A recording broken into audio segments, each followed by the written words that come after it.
बच्चों को नमस्कार। बच्चों, आज मैं आपको लोकसभा पढ़ाने जा रही हूँ। जैसा कि आपको पता है कि भारतीय संविधान के अनुच्छेद 79 में यह बताया गया है कि भारतीय संघ की एक संसद होगी जिसका निर्माण राष्ट्रपति तथा 2 सदनों से मिलकर होगा। भारत में बच्चों संसदात्मक शासन प्रणाली अपनाई गई है। संसद के 2 सदन हैं। उच्च एवं द्वितीय सदन को राज्यसभा कहते हैं और निम्न और लोकप्रिय सदन को लोकसभा कहा जाता है। आज मैं आपको लोकसभा की रचना के बारे में बताऊंगी कि किस प्रकार लोकसभा के सदस्य चुने जाते हैं, फिर सरकार बनाते हैं। सबसे पहले मैं आपको लोकसभा के सदस्य संख्या के बारे में बताऊंगी। बच्चों, 500 से प्रारंभ होकर इस सदन की सदस्य संख्या वर्तमान में 545 हो गई है, जिसमें 330 सदस्य राज्य के निर्वाचन क्षेत्रों से एवं 13 सदस्य केंद्र प्रशासित क्षेत्रों से एवं 2 आंग्ल इंडियन सदस्य राष्ट्रपति द्वारा मनोनीत किए जाते हैं। इस प्रकार जिसे 530 प्लस 13 प्लस 2 यानी 545 सदस्य हो गए हैं।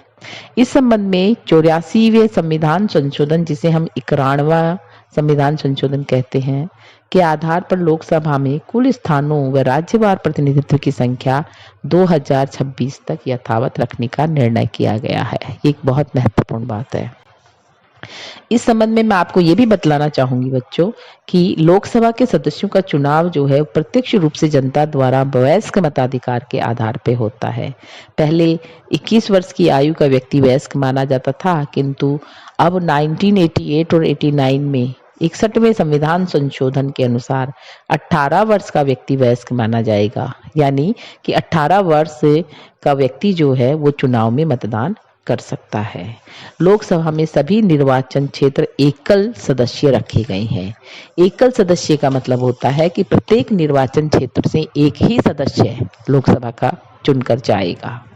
सदस्यों की योग्यताओं की जब हम बात करते हैं तो बच्चों, भारत का उस नागरिक हो, 25 वर्ष या उससे अधिक आयु का हो, भारत या राज्य सरकार के अंतर्गत वह किसी लाभ के पद पर ना हो, दिवालिया नहीं हो, पागल नहीं हो।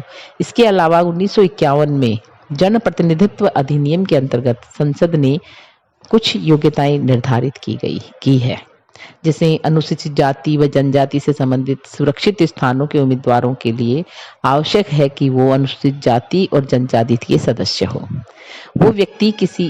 वो व्यक्ति समस्त भारतीय क्षेत्र में किसी भी स्थान से अनुसूचित जाति या जनजाति के सदस्य भी हो सकते हैं।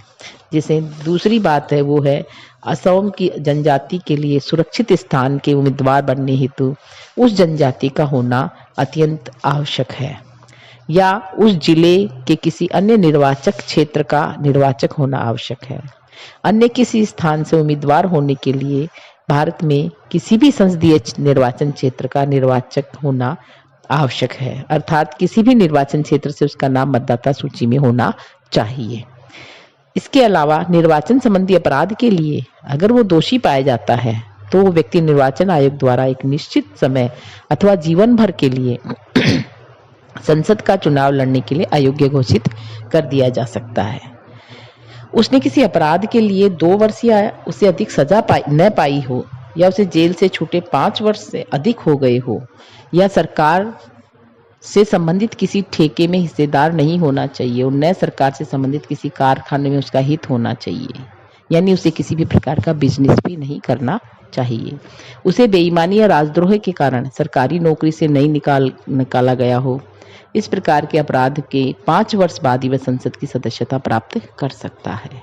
1988 में जो जन प्रतिनिधित्व अधिनियम 1951 में संशोधन करते हुए ये व्यवस्था की गई है कि अब आतंकवादी गतिविधियां, तस्करी, जमाखोरी, मुनाफाखोरी, खाद्य पदार्थ और दवाओं में मिलावट करने वाले, विदेशी मुद्रा नियम अधिनियम का उल्लंघन, फेरा का उल्लंघन करने वाले जो लोग हैं, या महिलाओं के खिलाफ अपराध करने वाले जो व्यक्ति हैं, उनको भी जन प्रतिनिधित्व अधिनियम के अंतर्गत चुनाव लड़ने के अयोग्य माना जाएगा।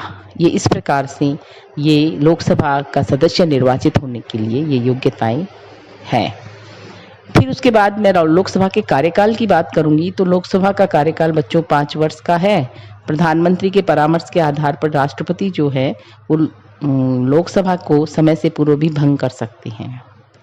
जब हम अधिवेशन की बात करते हैं तो लोकसभा के अधिवेशन राष्ट्रपति के द्वारा ही बुलाए जाते हैं और उनके द्वारा ही स्थगित किए जाते हैं। और इस संबंध में नियम यह है कि लोकसभा की एक बैठक की अंतिम तिथि और दूसरी बैठक की अंतिम तिथि प्रथम तिथि में 6 माह से अधिक का अंतर नहीं होना चाहिए। गणपूर्ति की जहां तक सवाल है, लोकसभा और राज्यसभा दोनों की ही कुल गणपूर्ति जो है वो कुल संख्या का 10वां भाग होना चाहिए, यानी 1/10। जब हम संसद के सदस्यों के विशेषाधिकार की बात करते हैं तो इनको बहुत सारे विशेषाधिकार मिले हुए हैं। संसद के नियमों एवं आदेशों का पालन करते हुए सदस्यों को संसद में भाषण की स्वतंत्रता प्राप्त है। संसद अथवा उसकी किसी समिति में कही गई बात या दिए गए किसी मत के संबंध में सदस्य के विरुद्ध किसी न्यायालय में किसी प्रकार की कार्यवाही नहीं की जा सकती।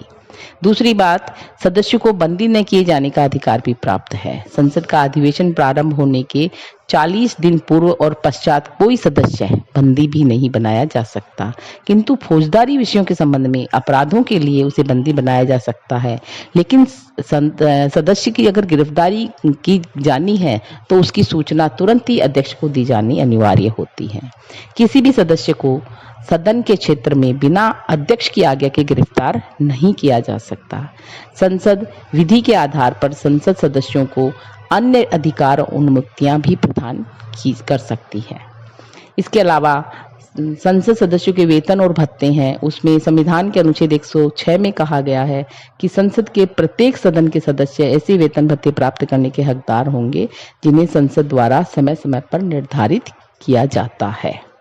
इसके अलावा बच्चों, लोकसभा के 2 पदाधिकारी होते हैं, एक अध्यक्ष और एक उपाध्यक्ष। आर्टिकल 93 में ये कहा गया है कि लोकसभा स्वयं ही अपने सदस्यों में से एक अध्यक्ष और एक उपाध्यक्ष का निर्वाचन करेगी। यदि लोकसभा अध्यक्ष और उपाध्यक्ष लोकसभा के सदस्य नए रहे तो उन्हें अपना त्याग पत्र देना पड़ेगा या अपना पद को छोड़ना पड़ेगा। अध्यक्ष जो है वो अपने हस्ताक्षर सहित अपना त्याग पत्र जो है उपाध्यक्ष के पास, या उपाध्यक्ष अपना त्याग पत्र अध्यक्ष के पास भेज सकता है। जब अध्यक्ष या उपाध्यक्ष में किसी की पदच्युति के किसी प्रस्ताव पर विचार हो रहा हो तो वह व्यक्ति जिसकी पदच्युति के प्रस्ताव पर विचार हो रहा है तो लोकसभा का सभापतित्व नहीं करेगा।